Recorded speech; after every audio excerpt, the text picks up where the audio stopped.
Hello my honeybees, it's Blanca here. Just bringing you another version of what my food mukbang is like. Give you a bit of an example.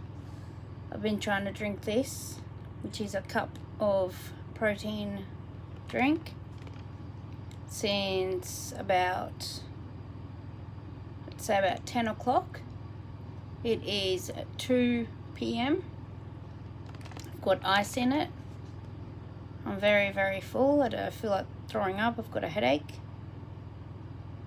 I've got a sick bag handy, and this is what I'm trying to eat for lunch. This is what we call in Australia pizza pocket. So essentially, you open it up. I don't like it crunchy because it's hard for me to swallow. So you microwave it for 30 seconds. You can't see the steam, but it's got steam coming off it. And it's got ham, pizza sauce, I don't know what else. I think that's about it. Little bits of ham. Let's see if it'll focus. Oh my gosh, this is really hard.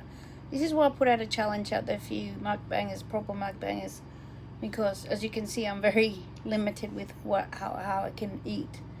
So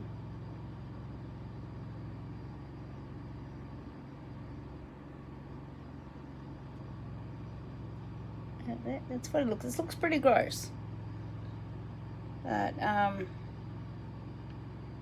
you know, it's one of the very few things I can swallow. I don't know about today. I just don't. This is the first thing I've tried to eat all day, and I had a meeting this morning, and I just don't feel well. I don't feel my colours right there, and trying to suck myself into eating here. Well, I really do look awful, guys. I'm sorry.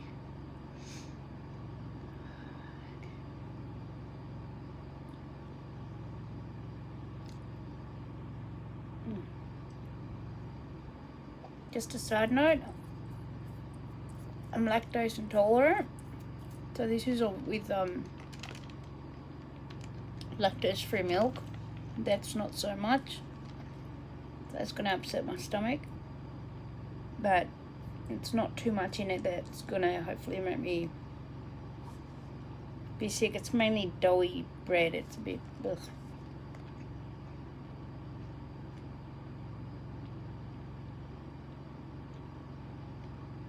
This is why I urge you guys to think twice.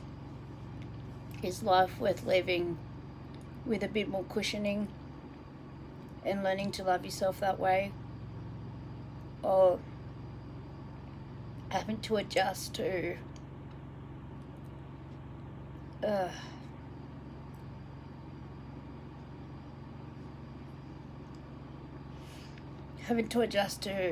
barely being able to eat and feeling sick with every mouthful.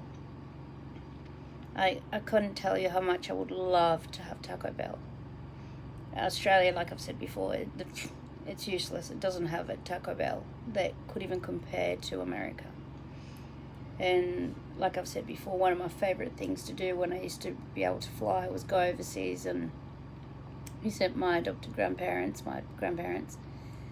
in the US, and at stopover before Kansas, go to Los Angeles and go buy Taco Bell. So what I'm going to do now is, because I just can't eat very much, I'm not feeling that crash hot, guys. I'm going to try and get as much of this dough off as I can. I'm sorry, I know mukbangs are supposed to look delicious and all this stuff, and I make them look horrible.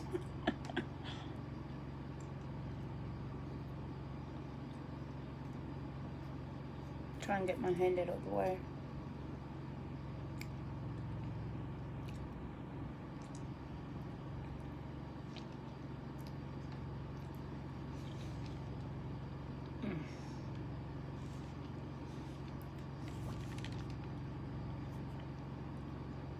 Well, that was a third of the circle, I guess, after eating. And that's about it. I'm not going to make myself sick. Oh. And I have this horrible. God, I really want one of those coldest water bottles, I tell you. That would be wonderful for me. They're a little bit too expensive when you convert the Australian to American dollars.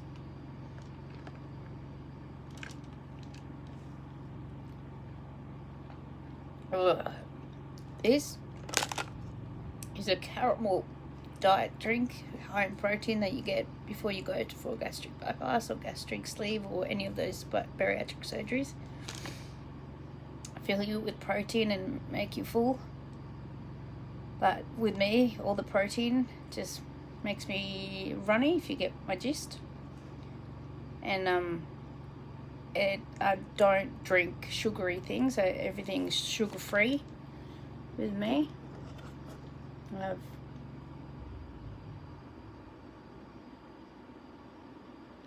camera's terrible.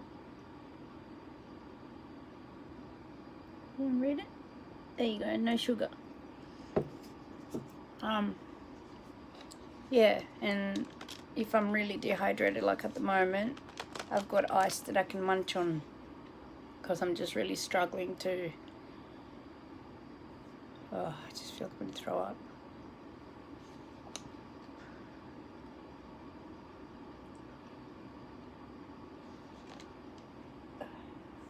Not going to throw up.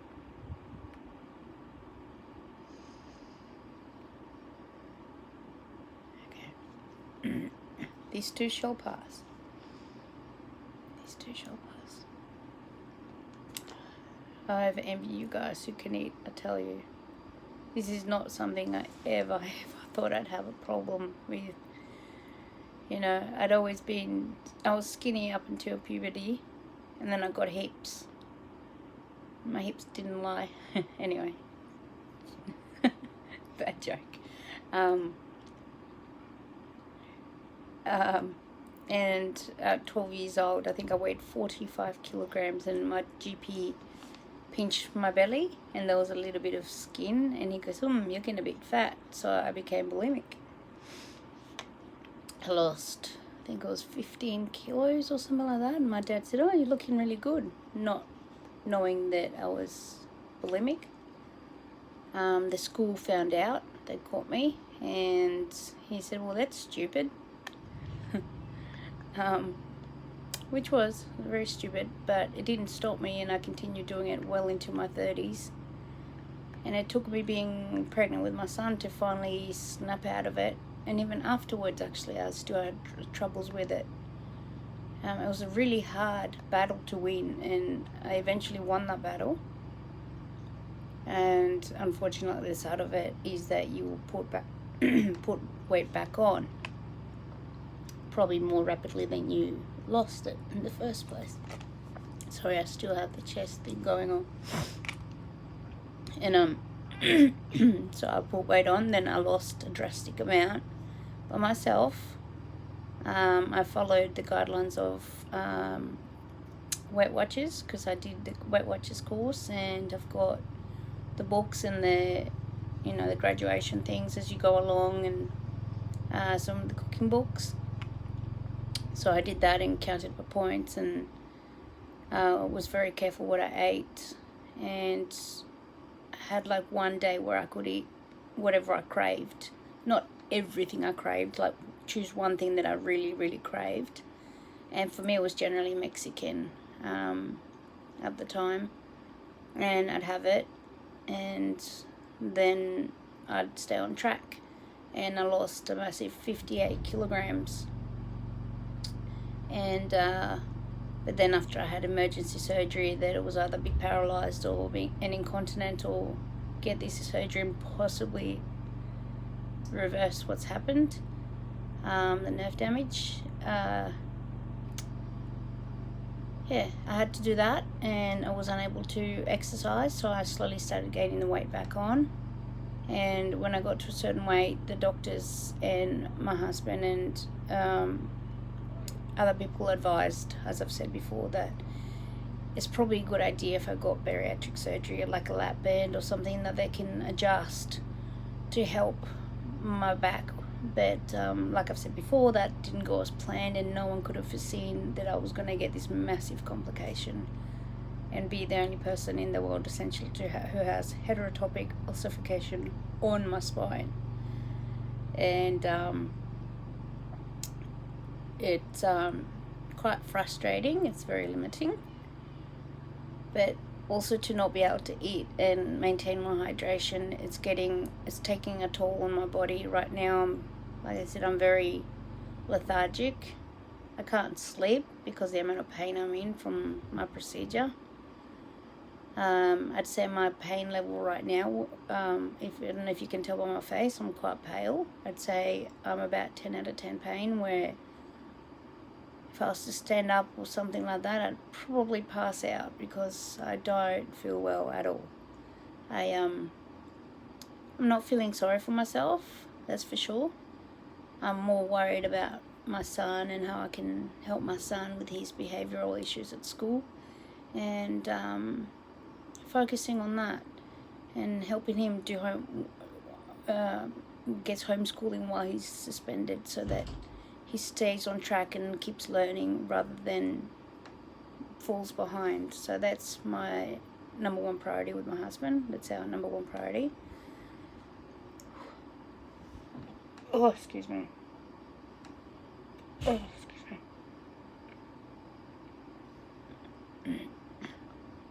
I'm gonna have to get off soon and take some pain relief, because if I let it get much worse, I'm gonna end up being really sick, and I don't want to end up in hospital again. So it's 3 days in a row.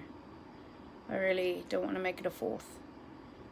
So I'm trying to take it as easy as I can today. I've got to, in 1 hour, I've got to get my son to the doctor, and then an hour after that, my husband's got to go to an appointment. So hopefully he can manage it, because I can't drive today. There's no way I'll be able to drive. My cushion that I've been trying to sit on is too squished now, so I can't even sit on that anymore. I need another one, so I need to replace it. And I know $5 isn't much, but it starts to add up when you know, $5 every 3 weeks or $5 every month. It starts to add up, and it's things that I've got to think about to try and put it in budget. Or yeah, I haven't had my eyelashes done. I haven't had my eyebrows done. I don't get my hair done. I don't do a great deal for myself, because my priority is my family. And I really should put makeup on before I go on video, because I'm sorry, all this stuff is just not very attractive, and it might look less pale and less sick if I put some makeup on, and that takes a lot of energy. So anyway, I just wanted to let you guys know that that was my other little mini mukbang. It's not much, I know. For me, it's massive.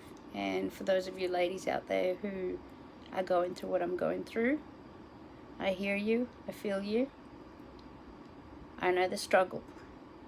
And it's not easy, but hopefully keep fighting the fight and you will succeed. Because together we're warriors, and together we will succeed. Survivors to the end, I say. So, you know, never give up. Keep taking one step at a time, one day at a time, one sip at a time, and you get there. So,